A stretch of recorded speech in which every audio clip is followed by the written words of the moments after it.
Thanks for everything you taught me, she said, sliding the termination letter across the glass desk. But we'll take it from here. She didn't even flinch. After 5 years under my wing, she delivered the blow with a smile that didn't reach her eyes, like this was some rite of passage. My badge still worked when I tapped it that morning. That's how I knew it wasn't a clean break. They wanted the optics, not the substance. I'd been there long before the leather chairs, the espresso machines, and the buzzwords that came with the second funding round, back when it was just 12 of us sharing desks and fixing leaks with duct tape. I wasn't the smartest in the room. I never tried to be. But I was the one people came to when something broke, or when a deal was on the line and someone needed to make it make sense. I didn't just memorize workflows, I created them. I built the onboarding systems, the vendor matrix, the way our core team still negotiated contracts. That wasn't in any manual. It lived in my head, passed down through late nights, hallway chats, and trust built one fire at a time. They used to call me the constant. Never missed a deadline. Never skipped a Christmas party even when my divorce papers came in the same week as a product launch. I showed up anyway. I coached interns, mentored department heads, and took calls from anxious clients who didn't care about job titles. They just wanted someone who'd pick up the phone at 2 a.m. I gave up things too.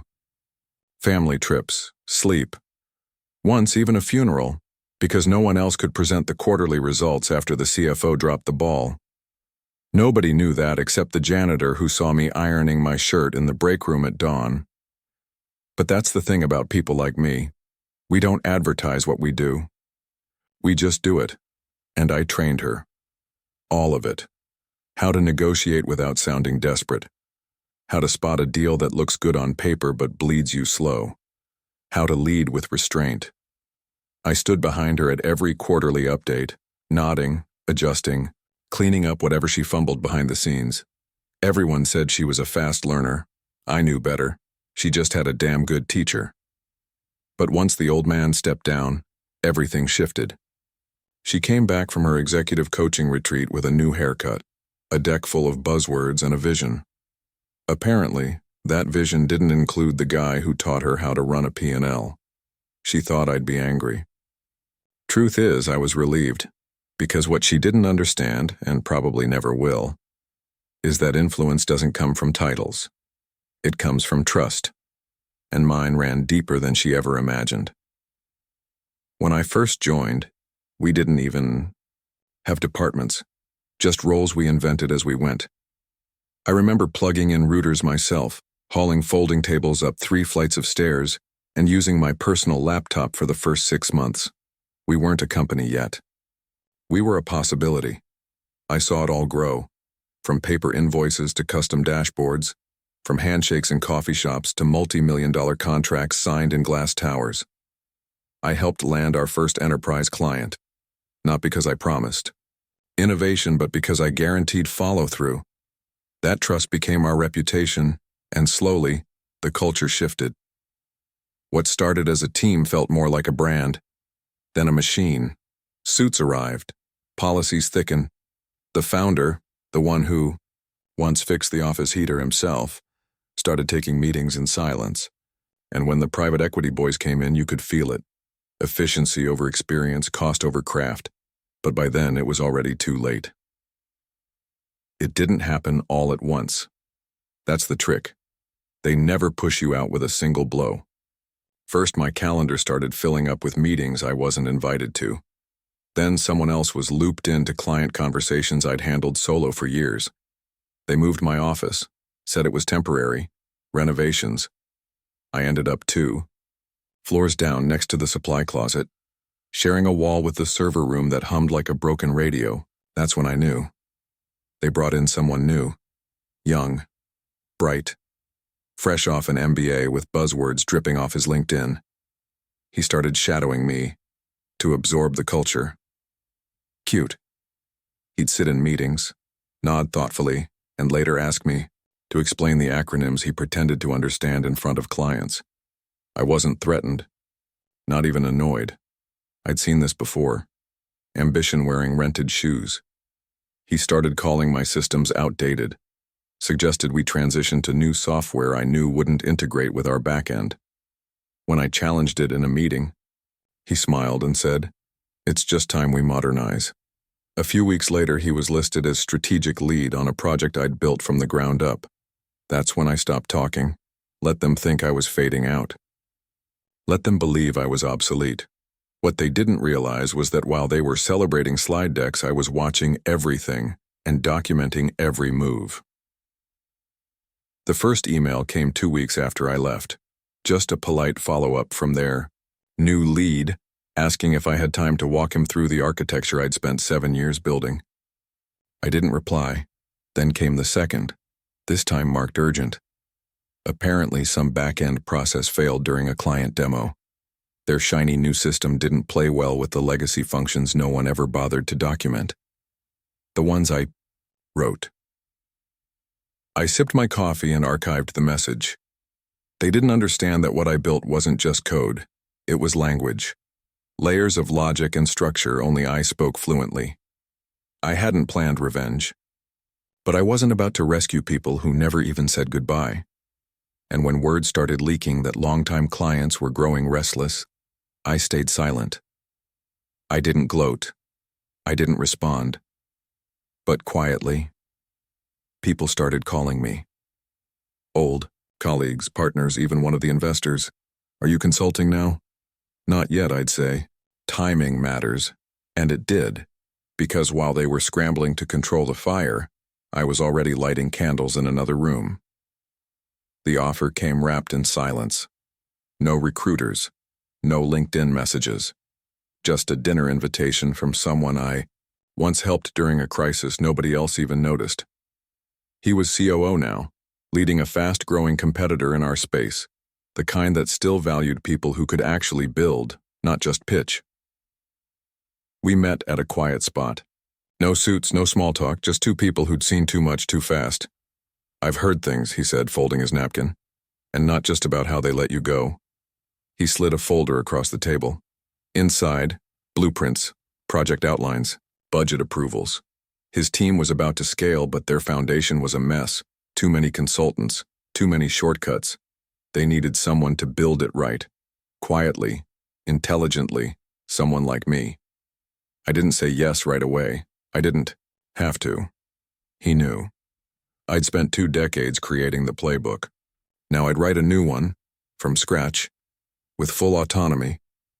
The same week I signed, one of my old clients, a 7-figure account, called. He'd heard I was back in the game. "We're reviewing our vendors," he said. "You available to talk?" By Friday, 2 more reached out. Meanwhile, across town, I heard through the grapevine that things were unraveling. They'd hired external consultants to rebuild my systems. It wasn't going well. Logins weren't syncing. Contracts were stalling. Clients were nervous. The new lead? He was floundering, caught between corporate buzzwords and a tech stack he couldn't navigate without Googling acronyms. Then came the call, unknown number. I let it ring twice before answering. "Hey, listen, we were wondering if you'd be open to consulting for a few weeks." Just to ease the transition, I recognized the voice. Smooth. Practiced. Corporate. I smiled. "That's flattering," I said, "but I've got my hands full at the moment." Short pause. Then, more urgent. "We can pay. Double your rate. Just a few sessions to untangle things." I didn't answer right away. I wanted him to sit in that silence. Feel it. "I'm building something now," I finally said. "Something that lasts." And I meant it. Because it was never about revenge. Not really. It was about showing them what they lost. And this time, I wasn't doing it for validation. I was doing it for impact. While they ran around fixing pieces, I was already 10 steps ahead, architecting a system that wouldn't just work, it would endure. And this time, my name would be on it. It started with delays. Minor at first. Late responses to client emails, missed follow-ups, login errors during demos. But in our world, minor means millions. One delay becomes doubt. One glitch turns into churn. Then came the departures. First, a junior analyst I'd mentored since his internship. Bright kid, loyal, sharp under pressure. He messaged me quietly. I handed in my notice today. Just couldn't watch them burn everything down. By the end of the quarter, 4 more had left. A few went dark. One joined me quietly. No LinkedIn updates, no farewell posts. Just a name on my payroll and a system that started running twice as fast. The panic calls increased. Not to me, to the remaining staff. Demands, blame, emergency, all hands. Meetings at 7 a.m. on Sundays. They brought in new consultants, then fired them when they couldn't fix what they didn't understand. The CTO tried reassigning blame to the previous leadership. That didn't fly. One by one, clients started pulling out. The biggest one sent a termination notice on a Tuesday morning, 15 lines long, citing breach of SLA, non-responsiveness, and compromised data confidence. Translated, they didn't trust the system anymore, because they didn't trust the people. Then came the legal threat, an official-looking email from someone in their legal department, addressed to me directly. Claims of intellectual property and unfair competition. I read it 3 times. It was laughable. I hadn't taken anything. Everything I used in my new work was mine. Mine to the letter, the logic, and the last line of code. I'd made sure of it. Still, I forwarded it to my attorney with a short note. Amused. Respond as you see fit.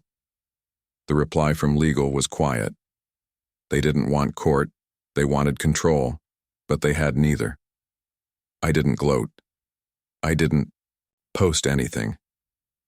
But when I passed by the old building one afternoon, out of curiosity, not nostalgia, I noticed something. The blinds were drawn, the lobby lights were off, and the receptionist, the one who used to greet me every morning, was gone, and just for a moment I stood across the street, coffee in hand, watching it all sink. Not with joy, with closure. It didn't hit me until I saw the internal memo. Someone from the old place, still loyal, still angry, forwarded it anonymously. The subject line was sterile, cold. Q1 post-transition assessment, leadership missteps and recovery options. But what lived inside that PDF wasn't just an assessment. It was a confession. Buried in corporate speak were details that made everything click. The real reason I'd been pushed out wasn't about budget or efficiency or modernization. It was orchestrated, carefully, strategically. The transition plan, as they called it, had begun 6 months before the founder even stepped down. And the centerpiece of it all? Her, the one I trained. Turns out the board had grown restless. Investors wanted faster returns, flashier moves, more visibility. And she, freshly certified, coached, branded, was the perfect puppet. She promised them speed, disruption, a new era, but there was a condition. I had to go. One board member had even written, "Legacy systems come with legacy loyalties. He's too embedded. Remove quietly." They didn't just replace me, they erased me, deleted my name from documentation, stripped credits from internal platforms I built, even revised reports to make it seem like the growth happened after I stepped back, as if I'd just been there, like wallpaper. The irony? They failed the moment they tried to remove the roots without understanding what fed the tree. My contacts, people I spent years nurturing, mentoring, protecting, they saw it. And when I didn't lash out publicly, didn't rant, didn't even respond, something changed in how they saw me. They didn't see bitterness, they saw strength. That's when the calls started shifting tone. No longer just, "We want to work with you." Now it was, "We believe in the way you work." And then, something unexpected. A journalist, tech industry insider, reached out. He'd been hearing chatter, mass resignations, failed projects, top-tier client exits. But what really caught his eye was the memo. Someone had leaked it. To him too. He asked for a quote. I declined, but the article dropped anyway. When loyalty becomes a liability, inside the failed overhaul of a once great tech darling. My name wasn't in it, but everyone knew. That was the moment the narrative flipped. Suddenly, I wasn't the guy who got replaced. I was the guy who built something real and walked away before it crumbled. I didn't start with a pitch deck or a logo or some viral launch video. I started with a whiteboard, a list of names, and a question. If we could do this right, no politics, no shortcuts, what would it look like? The first 3 people I called didn't even ask about salary. They just said, "Where do we show up?" And that was the difference. This wasn't about building a competitor. It was about building a correction. A place where quality meant something again. Where decisions were driven by clarity, not egos. No padded job titles, no performative innovation, just real work by real people solving real problems.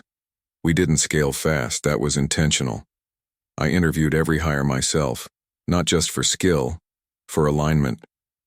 I wanted people who'd been overlooked, underestimated, talked over in meetings, people who still believed in the craft. We set up shop in a modest space, no skyline views, no marble lobbies. Just raw talent, a few second-hand desks, and one iron rule. If you fake it here, you won't last. Within 6 months, we had our first 5 clients, all referrals. All companies tired of the theater. They didn't want disruption. They wanted stability. They wanted someone who'd pick up the phone, not schedule a Zoom for next Tuesday. By month 9, one of the biggest clients I'd ever worked with moved their entire contract over. Quietly. No announcement. Just trust. 1 day, my assistant, young, sharp, curious, walked into my office holding an old internal report from the past company. She'd found it online, archived in some forgotten folder. "I read through this," she said, confused. "They rewrote history, didn't they?" I looked at the document and smiled. "They tried," I said. "But the people who lived it remember the truth." And now those people were here. With me. Not because of revenge, but because of alignment. Respect. Vision.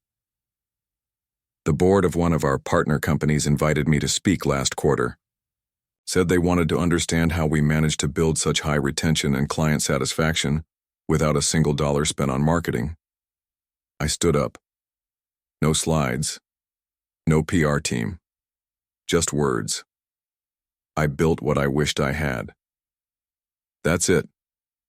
They gave a standing ovation, not because I said something flashy, but because I said something true. The email subject line was simple. Exploring a strategic partnership, time sensitive. I recognized the sender immediately. It came from the same firm that had once labeled me non-essential. The same people who greenlit a transition plan that nearly collapsed an entire division. Apparently they were restructuring. Again. But this time they didn't want to eliminate, they wanted to consolidate, merge, recover. With us. They offered a call. I ignored it. Then a video message arrived. The new board chair, polished and careful, speaking like every word had gone through a lawyer first. "We admire what you've built," he said. "There's value in unity. Perhaps it's time we talk about integration." That word. Integration. It wasn't an apology, but it was close. I agreed to a meeting. At my office, on my terms. No suits, no cameras. He arrived with 2 advisors and a proposal. They wanted to merge my operation into theirs, keep the talent, modernize their culture, rebuild their reputation, with me at the helm. The irony wasn't lost on me. I flipped through the documents. They were well prepared, polished, but they missed one thing. I no longer needed them. I had already built what they were pretending to be. Still, I listened, then I spoke. "If this is going to happen," I said, "we do it differently. No shadow boards, no anonymous memos, full transparency, full autonomy. I don't report to a committee that doesn't know the weight of a client call at 11 p.m. He nodded slowly. "And one more thing," I added. "Anyone involved in the original transition plan, they're out." His silence told me everything I needed to know. He agreed, not because he wanted to, because he had to. And just like that, the script flipped. The company that once erased me now needed me to save face, to survive, to lead. But I didn't do it for them. I did it for the people who still believed in building things the right way. For the ones who stayed quiet, did the work, and got pushed aside anyway. This wasn't a return. It was a recalibration. No grudges, just standards. I walked into the building like I had 1,000 times before. Same lobby, same marble floor, same receptionist, though she did a double take when she saw me. The last time I was here, they were escorting me out. No handshake. No thanks. Now, I owned the lease, not personally, but through the entity I'd built, the one they'd come crawling to. The integration was official. The contract signed. The restructuring complete. The irony? They didn't even change the nameplate outside the door. Only now, when people walked in, the energy was different. Meetings started on time. Feedback wasn't filtered through layers of politics. People were heard, respected, empowered. No more initiatives or forced enthusiasm. Just real progress. The new leadership team? Half of them were people they'd once ignored. The others were the ones they'd quietly tried to poach, until they realized I had built something they couldn't replicate. One afternoon, the VP of Operations, a holdover from the old regime, stopped by my office. He stood in the doorway like he wasn't sure if he was allowed to step in. I just wanted to say, he started. I didn't see it back then. What you built, what it meant. I nodded. No need to rub it in. People learn, or they don't. Either way, I didn't return for applause. I came back for the work. There's something satisfying about walking the same halls, not with bitterness but with purpose, seeing the same faces, the same spaces, but now with clarity. No resentment, just movement, and every now and then, someone from the old days would stop me in the hallway. "You back?" I'd smile. "No, I'm just getting started." I used to think legacy was about titles, office plaques, maybe a wing named after you someday. Now, it's different. Legacy is a room full of people who believe in what they're building, because you taught them how. It's the quiet moment when someone you mentored handles a crisis with calm and clarity, and you weren't even in the room. I started a program, nothing official, no flashy name. Just time blocked off each week to sit down with the new hires, the interns, the ones who remind me of who I used to be. I tell them the truth, about the mistakes, the misfires, the things I wish someone had told me before I thought ambition meant sacrifice. Some of them stay late, asking questions I once asked in empty break rooms. Others just listen, quietly. Both are building something, and that's the point. One day I'll walk away for good, but the blueprint, it'll stay. I never needed to shout my worth, never needed applause. Turns out, real value doesn't fade. It echoes, in systems that last, in people who remember, and in silence that speaks louder than any headline.